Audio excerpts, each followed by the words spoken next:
EVM को लेके पहले भी आपने बयान दिया है, लेकिन एक बार फिर से ईवीएम को लेके शिकायतें विपक्षी दलों ने हरियाणा को लेके की है, बैटरी को लेके शिकायत की गई है। तो आप हमेशा ये कहते रहे कि निष्पक्षता के साथ हम चुनाव करवाते रहे, तो ऐसे लोगों को आप क्या जवाब देंगे, ऐसे लोगों को आप क्या कहेंगे जो ईवीएम को लेके आपसे शिकायत करते हैं और इस बार बैटरी को लेके शिकायत की गई है? ईवीएम के बारे में आपने फिर से पूछा।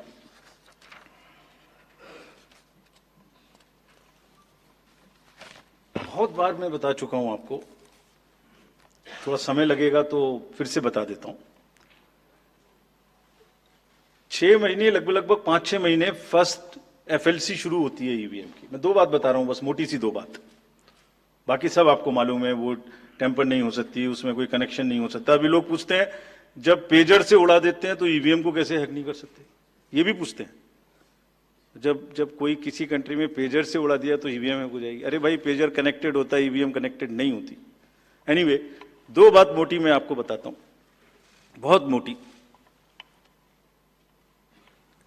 5-6 महीने पहले एफएलसी होती है, first level checking of the EVMs, और मेरे पास में एक पूरा रिकॉर्ड है। ये हम जो भी ईवीएम की शिकायतें बाय द वे आई हैं, वो हमारे पास 20 शिकायतें आई हैं।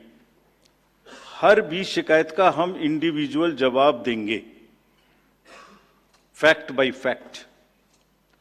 तो इसमें कोई डाउट नहीं है। We will convey to each candidate to assure, this is our duty. Actually हमारी ड्यूटी है कि अगर कैंडिडेट ये पूछ रहे हैं कि आप बताइए, तो हम उन्हें बताएंगे, निश्चित रूप से बताएंगे, लिख के बताएंगे, पूरा डिटेल्ड बताएंगे और जल्दी ही बताएंगे। तो I am not going into individual cases, और उन सबको पब्लिश भी कर देंगे ताकि आप सबको भी पता लग जाए। But first level checking, randomization, second randomization, storage में रखना, स्टोरेज से बाहर निकालना, कमीशनिंग करना, कमीशनिंग के बाद वापिस स्टोरेज में रखना, फिर उसको पोलिंग डिस्पर्सल के दिन ले जाना, फिर उसको बूथ पे पहुंचाना, बूथ पे पूरा दिन वोटिंग कराना, फिर सील करना, फिर वापस स्टोरेज में रखना, फिर काउंटिंग के दिन निकालना, फिर पूरे दिन दिखाना। इसमें हर समय पर पॉलिटिकल पार्टी या उस कैंडिडेट या उसका एजेंट मौजूद रहते हैं। जब मशीन में कमीशनिंग होती है, उस दिन उसमें बैटरी डाली जाती है। पहले आया था, पहले और बहुत सारी चीजें आई थी कि वो हैक हो सकती है, उसका वोट इधर डाला तो इधर जा सकता है, कुछ हो सकता है। ये पहली बार आया। अब हम ये भी सोच रहे हैं कि इससे अगला क्या आएगा, हम नहीं समझ पा रहे इससे अगला क्या आएगा, बट लगता है अगला भी कुछ आएगा, रुकेगा नहीं। मतलब कितनी बार। एनीवे, कमीशनिंग बहुत जरूरी है समझना।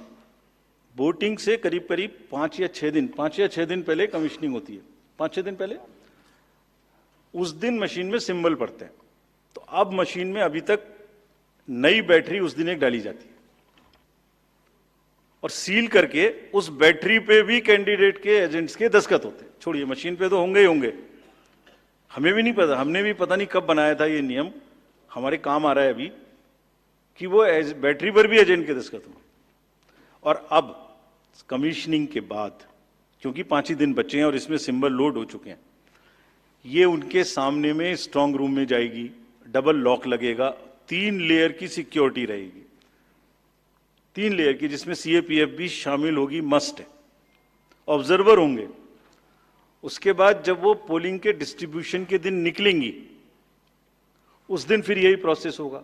सारा प्रोसेस वीडियोग्राफ होगा, यानी वीडियोग्राफ होने के बाद फिर वो फील्ड में पहुंचेंगे, सेक्टर मजिस्ट्रेट साथ में रहेंगे, फिर कैंडिडेट के एजेंट साथ में रहेंगे, फिर वहां पहुंचेगी, फिर कहेंगे भाई देख लो इसको, सब ठीक है, जो आपको नंबर दिया, हाँ, और उसके नंबर भी सबसे शेयर किए जाएंगे। इस नंबर की मशीन इस बूथ पे जाएगी। फिर जब वो बूथ पे पहुंच गई तो कहें भाई मिला लो आप, उसी नंबर की है कि नहीं है, वोट भी डाल के देख लो 50 कि ठीक है कि नहीं है। किसी ने 50 डाले, किसी ने 20 डाले, किसी ने कहा नहीं हमें ठीक है, हम नहीं डालेंगे। किसी स्टेज में किसी बूथ पर 20 कैंडिडेट हैं, किसी पर 5 कैंडिडेट हैं, किसी पर 5 ने कम वोट डाले, किसी ने ज्यादा डाले, बैटरी उसी हिसाब से यूज। फिर पूरे दिन वोटिंग हुई, तब एक एक वोट का हिसाब रखा, फिर बंद हुआ। बंद होने के समय में एंड ऑफ क्लोज ऑफ पोल में फिर से दस्तखत कराए, फिर से हिसाब लगाया कितने वोट पड़े, फिर से फॉर्म 17C दिया। उसको कितना दिखाएंगे, कौन दिखाता है इतना, बताइए कोई एक प्रोसेस कंपैरेटिव बताइए पूरी कंट्री में जहां public disclosure disclosure disclosure participation participation इतना अधिक हो, कोई ये बताइए प्रोसेस। उसके बाद में बंद करने के बाद में उसको स्ट्रांग रूम में बंद किया, फिर काउंटिंग के समय निकाला तो एक बैरिकेटिंग लगाई, उस बैरिकेटिंग के बीच में से जाएंगे, इधर उधर से नहीं जाएंगे ताकि कोई मिक्सअप ना हो। अच्छा मिक्सअप कैसे होगा, वो नंबर हमने आपको दिया हुआ है, जब काउंटिंग में पहुंचे तो फिर कहें भाई चेक कर लो, फिर 17C से चेक कर लो, round wise round this is happening and there is a provision for objecting to any of the issue relating to this at any stage, which has not happened. So हम individual जिसने वो बिल्कुल safe है, बिल्कुल robust है। अच्छा और मैं बताता हूं आपको, आप पिछले 15-20 इलेक्शंस देख लीजिए, it is giving results after results differently, जहां मतलब ऐसा नहीं हो सकता कि जब पसंद का रिजल्ट ना आए तभी गलत है, ऐसा नहीं हो सकता। एनीवे हम सबका इंडिविजुअल जवाब देंगे और आपको भी बताएंगे, उसको वेबसाइट पे डलवाएंगे।